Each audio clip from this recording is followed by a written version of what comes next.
5 मिनिटात 25 बातम्यांचे सहप्रायोजक आहेत defence career academy, Chhatrapati Sambhajinagar व कोल्हापूर।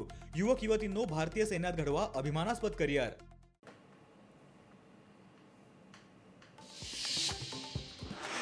वाशिम नगर परिषदेची संपूर्ण निवडणूक पुढे ढकलली। 20 डिसेंबरला मतदान तर 21 डिसेंबरला निकाल लागणार। 10 डिसेंबर पर्यंत नामनिर्देशन पत्र मागे घेता येणार।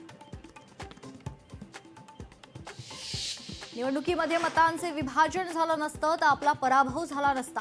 नवनीत राणा यांचा अप्रत्यक्षरित्या अजित पवारांना टोला। लोणावळा शहरातील अधिग्रहित शाळांना उद्या सुट्टी। लोणावळा नगर परिषद निवडणुकीच्या अनुषंगाने तयारीसाठी शाळांना सुट्टी।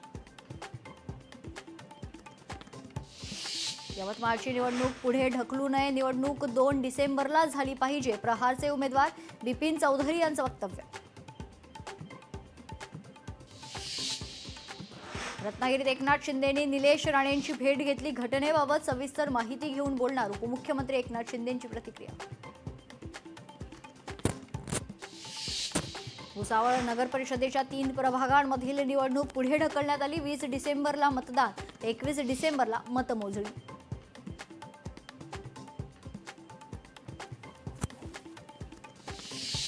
शक्तीपीठ महामार्गासंदर्भातील सगळे मनसुबे उधळून लावू। शक्तीपीठ महामार्ग चंदगडमधून जाणार, या मुख्यमंत्र्यांच्या वक्तव्यावर शक्तीपीठ महामार्ग विरोधी संघर्ष समिती आक्रमक।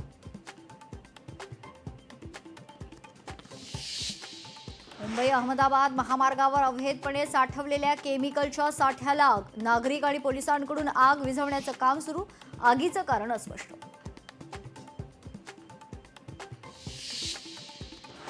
विरारच्या शिरसाड वज्रेश्वरी मार्गावर एसटी बस आणि हायवा ट्रकचा अपघात।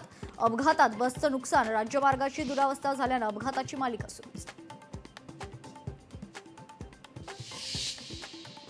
पिंपरी चिंचवडमधील काळेवाडी विजयनगर परिसरात दुकानात चोरी। दुकानातून 13 तोळे सोने आणि रोख रक्कम असा लाखोंचा ऐवज चोरीला, पोलिसांकडून चोरट्यांचा शोध सुरू।